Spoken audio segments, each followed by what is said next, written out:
Hello बच्चों, तो आप लोग कैसे हैं? आप लोग अच्छे होंगे। तो बच्चों, आपका एक बार फिर से स्वागत है GC point by CP sir YouTube channel पर। तो बच्चों, आप लोग अब परीक्षा जैसे जैसे नज़दीक आ रही है वैसे वैसे आप लोग सोच रहे होंगे कि किस प्रकार हम लोग तैयारी करें और किस प्रकार से जो है हमारे बोर्ड एग्ज़ाम में अच्छे नंबर आएँ। तो आप लोग के लिए एक बहुत ही आसान तरीका मैं आपको बताने जा रहा हूँ। लगातार मेरी वीडियो में बने रहिए। आप लोग आज देख रहे हैं कक्षा 12 ऑर्गेनिक केमिस्ट्री नेमिंग रिएक्शन। तो बच्चों, हाँ, नेमिंग रिएक्शन। तो बच्चों, एक एक टॉपिक को हम लोग चुनेंगे जो परीक्षा में बहुत ज़्यादा आते हैं और उनसे मार्क्स कैसे हासिल किए जाते हैं मैं वो आपको तरीका बताऊंगा और धीरे धीरे हम लोग एक एक चीज़ को पढ़ते जाएंगे। तो बच्चों, हमारा ये स्टार्ट हो रहा है ऑर्गेनिक केमिस्ट्री, जिसमें नेमिंग रिएक्शन हम लोग पढ़ने वाले हैं। और नेमिंग रिएक्शन परीक्षा में आते हैं और बहुत ज़्यादा पूछे जाते हैं। अगर आप इसको सही कर लेते हैं तो ये आपके नंबर पूरे के पूरे मिलते हैं और इसमें कोई भी कट नहीं होता। तो हम लोग इसको जानेंगे। ये एक नहीं, दो नहीं, ये काफ़ी रिएक्शन होते हैं बच्चों। तो धीरे धीरे बारी से हम लोग एक एक करके पढ़ेंगे। रोज़ एक वीडियो आपको मिलेगी, इसलिए मेरे चैनल पर लगातार बने रहिए। रोज़ आपको एक वीडियो मिलेगी और उसमें रोज़ जो है एक नेमिंग रिएक्शन आपको देखने को मिलेगा। तो उसको हम लोग डिटेल से और बारीक से समझेंगे कि कैसे किसको आसान तरीके से किया जाता है। तो सबसे पहले आइए देखते हैं इसमें फर्स्ट नेमिंग रिएक्शन, जिसका नाम है एल्डोल कंडेंसेशन। तो सबसे पहला हम लोग देख रहे हैं बच्चों एल्डोल कंडेंसेशन। एल्डोल कंडेंसेशन, ये पहला रिएक्शन देख रहे हैं बच्चों। ये नेमिंग रिएक्शन है, एल्डिहाइड कीटोन से ये लिया जाता है। तो इसको हम लोग समझेंगे, पूरे इसके बारे में जानकारी हासिल करेंगे कि कैसे होता है और परीक्षा में आप लोग इसको किस प्रकार से लिखेंगे। ठीक है, तो देखिए समझते हैं। एल्डोल कंडेंसेशन यानी कंडेंसेशन यानी संघनन करना। और एल्डोल शब्द क्या है बच्चों? तो देखिए, यानी इसमें एक ऐसा यौगिक प्राप्त होता है जिसमें एक एल्डिहाइड समूह यानी CHO इसमें आपको मिलेगा और एक आपको एल्कोहल समूह, इसमें OH ग्रुप दोनों मिलते हैं। तो ये दोनों से मिल करके बनाया गया है। यहाँ पर देखिए ALD और ऑल, यानी इसका जो लास्ट है वर्ड ऑल और इसका एल्ड से इन दोनों को कंबाइन किया गया है। तो ये बनता है एल्डोल, ये बनता है आपका एल्डोल। तो इसीलिए इसको एल्डोल कंडेंसेशन कहते हैं। अब ये कौन देते हैं बच्चों? इसमें जिनके पास एक अल्फा हाइड्रोजन कम से कम हो, यानी वे यौगिक जिनके पास अल्फा हाइड्रोजन होते हैं वे इसको देते हैं अभिक्रिया को। तो देखिए बच्चों, इसमें यानी हम इसको लिखें अगर आराम से, तो देखिए कैसे लिखेंगे इसको। यहाँ पे इसकी लिख सकते हैं इसके बारे में, क्योंकि आपको लिखना भी पड़ेगा और रिएक्शन भी इसको दिखाना पड़ेगा। तो यहाँ पे हम लोग लिखते हैं कि वे एल्डिहाइड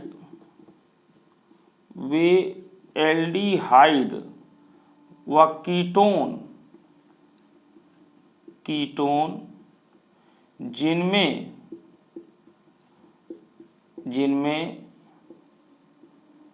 कम से कम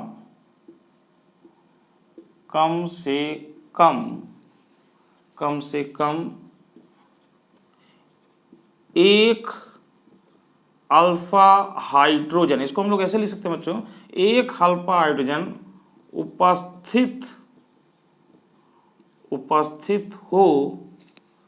उपस्थित हो एल्डोल कंडेंसेशन अभिक्रिया, या इसको एल्डोल संघनन भी हम लोग लिख सकते हैं। हिंदी में भी मैं लिख देता हूं, एल्डोल संघनन अभिक्रिया देते हैं,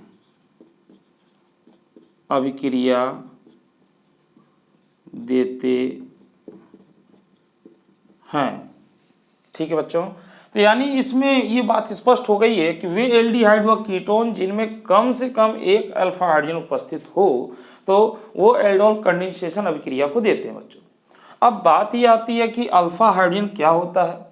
तो बच्चों देखिए, अगर कोई क्रियात्मक समूह कोई क्रियात्मक समूह आपका है, जैसे मान लेते हैं CHO, एल्डिहाइड है, एल्डिहाइड है तो इसी की बात कर लेते हैं हम लोग।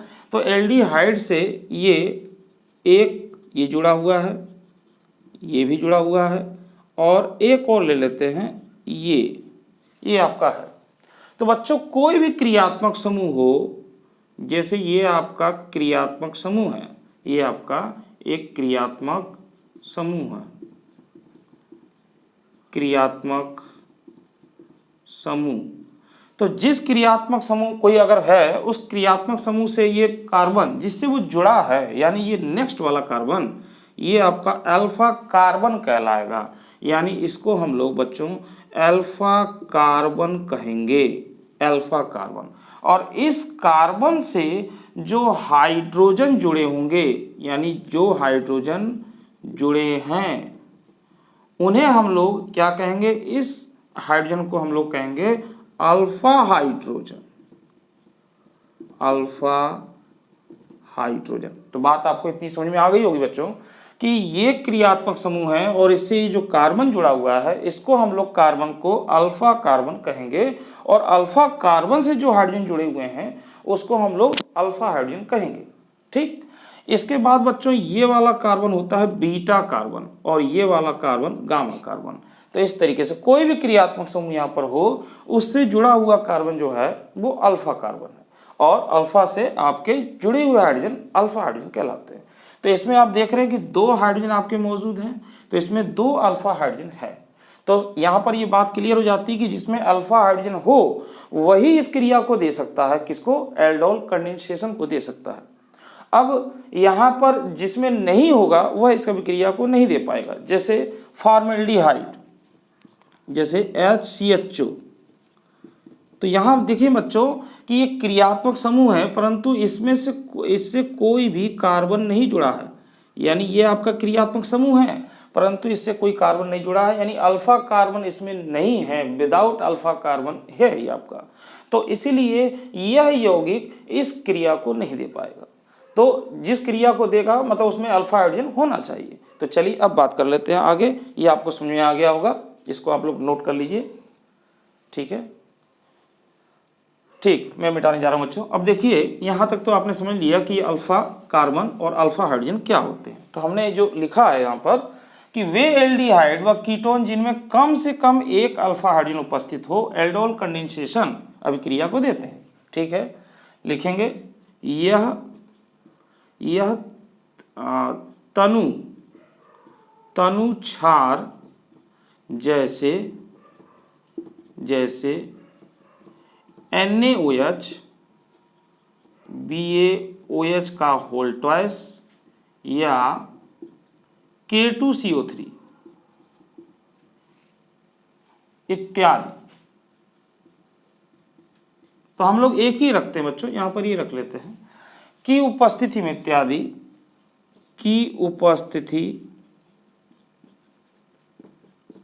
उपस्थिति में संघनन करके एक बीटा हाइड्रोक्सी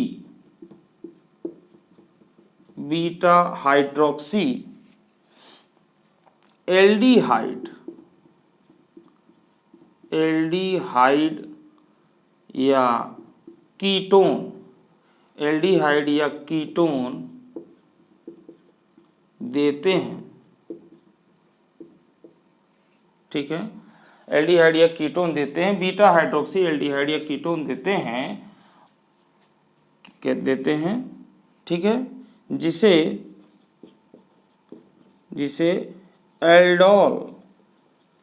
एल्डोल भी कहते हैं। ठीक है बच्चों, तो इस तरीके से ये इसमें बात हुआ, ये इसमें आपको जितना लिखना है उतना हम लोग लिख चुके हैं। ठीक है, अब रिएक्शन को देखते हैं। तो इसको एक बार आप लोग नोट कर ले, पोस्ट करके मैं इसको फिर मिटा रहा हूँ। ठीक है, तो मैं इसको मिटा रहा हूँ बच्चों। अब देखते हैं इसका रिएक्शन कैसे होता है। ठीक है, मैं मिटा रहा हूँ। अब देखिए रिएक्शन कैसे होता है इसका।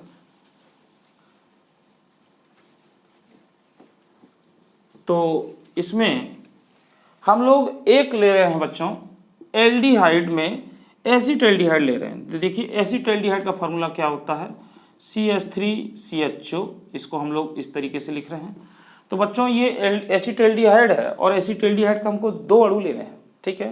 तो देखिए इसको हम लोग ऐसे लिखते हैं CH3C डबल बॉन्ड O, और इस CH को थोड़ा नीचे लिख लेते हैं रिएक्शन के लिए।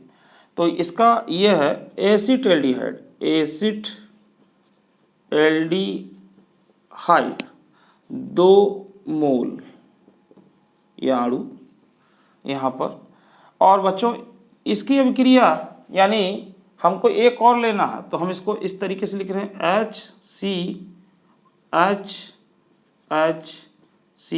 डबल बॉन्ड O और H।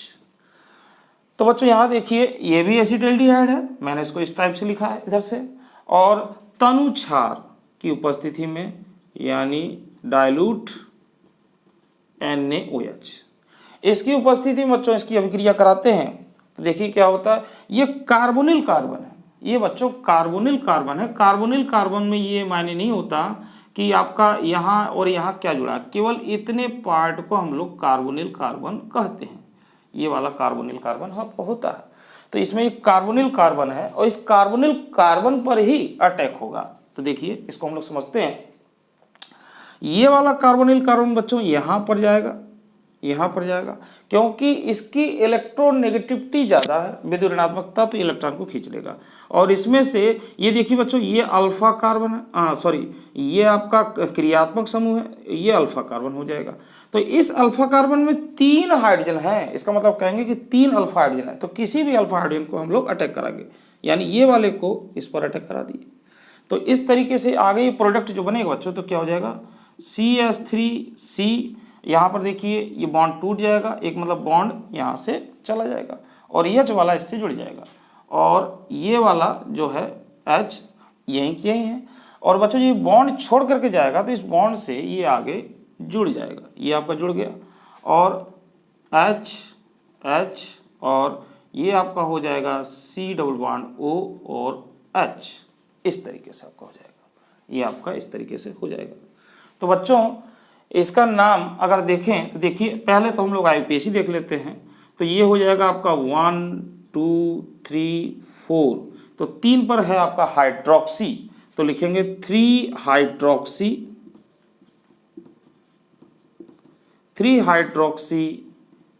ब्यूटेनल, ANE को हटा देंगे और AL जोड़ देंगे, 3 हाइड्रोक्सी ब्यूटेनल।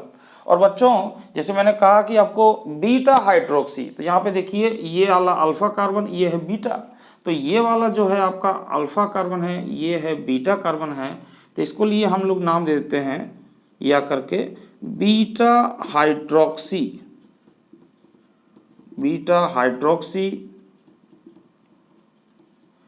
Butyl aldehyde.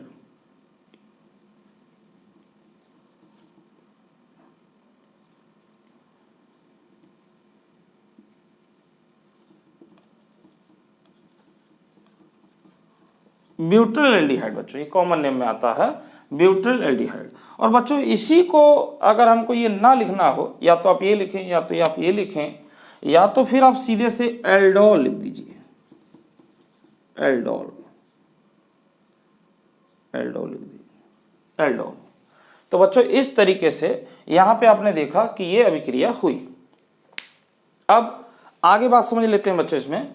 तो इस तरीके से आपका ये हुआ, फिर से समझ लेते हैं। देखिए एसिटाल्डिहाइड के 2 अणु हमको लेने हैं, 2 अणु हमको इस तरीके से रखने हैं, ठीक है।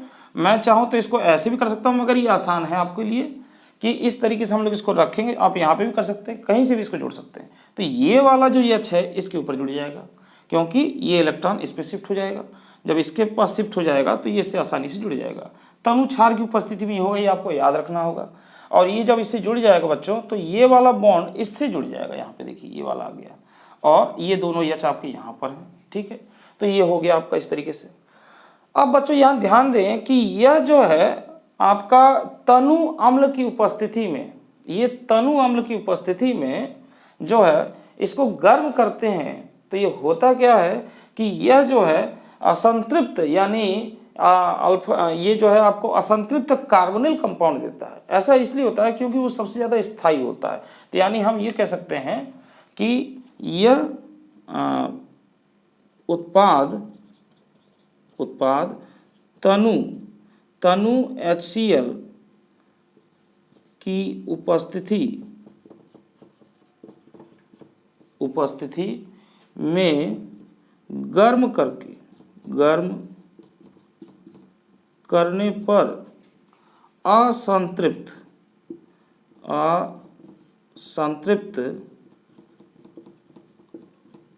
कार्बोनिल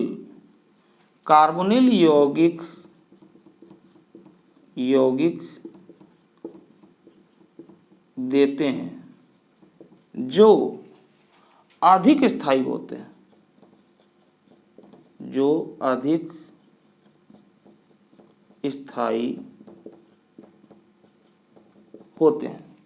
तो बच्चों देखिए इस रिएक्शन को हम लोग यहीं देख लेते हैं। अब ये आपका है CH3C और बच्चों इसको हम लोग लिख सकते हैं OH और ये H हो गया।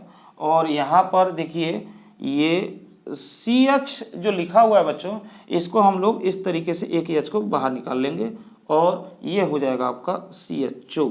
अब इसको हीट कर देंगे और तनु HCl लिया जाएगा।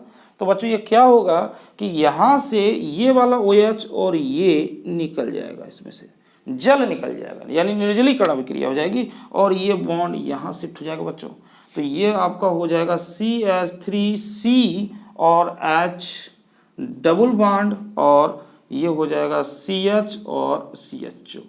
तो बच्चों यहाँ पे लिखा है असंतृप्त, क्योंकि देखिए डबल बॉन्ड आ चुका है, कार्बोनिल कार्बन है, तो ये इस तरीके से हो जाएगा। IPAC इसका नाम लिख लेते हैं। तो ये हो जाएगा 1 2 3 4, तो ये हो जाएगा ब्यूट और 2 पर है इन और 1 अल या 2 ब्यूट ENEAL, ये इसका नाम हो जाएगा। तो बच्चों इस तरीके से ये आपने देखा कि हमें ये प्राप्त होता है और ये पूरी अभिक्रिया आपकी एल्डोल कंडेंसेशन हुई। ठीक है बच्चों, तो इसको अच्छे से आप पढ़िए और आपको रोज एक वीडियो मिलेगी और एक वीडियो में आपको नया रिएक्शन मिलेगा। जैसे एल्डोल कंडेंसेशन है, इसी प्रकार से आपका केनी-जारो है, पर्किन अभिक्रिया है, रोजेनमुंडर रिएक्शन है, रायमंड-टीमन रिएक्शन है, बहुत सी रिएक्शन है जो परीक्षा में आती है। आपने देखा होगा लिखा होता है संक्षिप्त टिप्पणी लिखिए। तो हम लोग एक एक रिएक्शन को पढ़ते चलेंगे ताकि आपका तैयारी अच्छे से हो जाए और आप अच्छे से अच्छे मार्क्स को प्राप्त करें। तो बच्चों आप हमारे चैनल पे बने रहिए, लगातार बने रहिए और सभी बच्चों को ये डिस्ट्रीब्यूट करते जाइए, ये चैनल सबको देते जाइए, शेयर करते जाइए और ज़्यादा से ज़्यादा इसको लाइक करिए, शेयर करिए और कमेंट्स भी देते रहिए कि आपको क्या चीज़ समझ में आ रही है, क्या चीज़ समझ में आपको नहीं आ रही है। ठीक है, तब तक लिए मुझे दी इजाज़त, फिर हम मिलेंगे एक नए रिएक्शन के साथ। ठीक, धन्यवाद।